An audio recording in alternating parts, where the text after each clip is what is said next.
नमः संस्कृताय। साथियों, आज हम जानेंगे उपपद विभक्तियों के कुछ प्रश्न और उन प्रश्नों के उत्तर हम जानेंगे। देखिए, प्रश्न नंबर 1 है, कोष्टकगत शब्देषु, कोष्टक में दिए गए शब्दों में उचित विभक्ति प्रयोगम कृत्वा, उचित विभक्ति का प्रयोग करके रिक्त स्थानानि पूरयत, रिक्त स्थानों को भरी।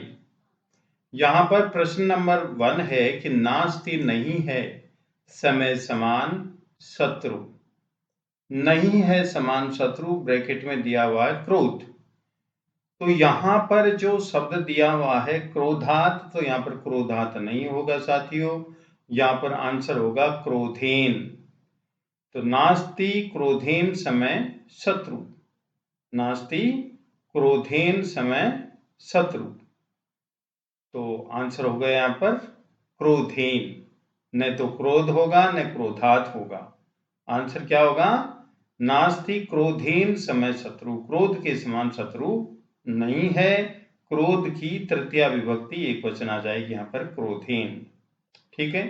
शिष्या, बहुत सारे शिष्य, विद्याम, विद्या, गृहणंती, ग्रहण करते हैं। किससे? ब्रैकेट में गुरु दिया हुआ है, तो इसका आंसर हो गया गुरु, गुरु से। पंचमी विभक्ति एक वचन विद्या के पढ़ने में पंचमी का प्रयोग किया जाता है, तो शिष्य गुरु से विद्या पढ़ते हैं। नेक्स्ट, माता स्नेहती, स्नेहयती का मतलब प्यार करती है। तो स्नेह धातु के योग में सप्तमी विभक्ति का प्रयोग किया जाता है, तो जो शिशु शब्द है उसकी सप्तमी विभक्ति होती है शिशव। तो माता शिशव स्नेहयती, माँ बच्चे से प्यार करती है। भीते, डरा हुआ बाल के बालक, क्रंदती, रोता है। किससे? चोरात, पंचमी विभक्ति एक वचन। चोरात भीते बाल के क्रंदती, चोर से डरा हुआ बालक रोता है। तो भी धातु डरना के योग में पंचमी विभक्ति का प्रयोग किया जाता है। क्रोधे जायते, क्रोध उत्पन्न होता है। किससे होता है? कामात, काम से। कामात क्रोधे जायते, काम से क्रोध पैदा होता है। ठीक है। तो जन धातु के योग में भी पंचमी विभक्ति का प्रयोग किया जाता है।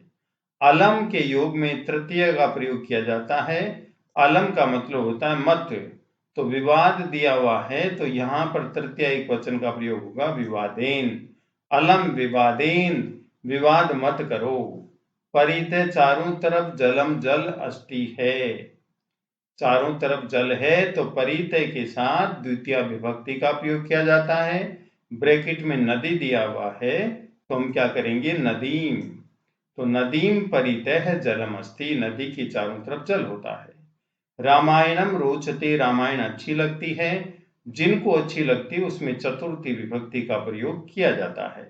यहाँ पर ब्रैकेट में भक्त लिखा हुआ है, तो भक्तेभ्ये, भक्तों को, रामायणम रोचते, रामायण अच्छी लगती है, तो चतुर्थी विभक्ति बहुवचन का प्रयोग करेंगे। बही के योग में पंचमी का प्रयोग किया जाता है। बही, बाहर, छात्रा, छात्र, कोलाहलम कुर्वन्ति, कोलाहल करते हैं। तो कक्षा, तो कक्षा में पंचमी एक वचन क्या होगा? कक्षायाः।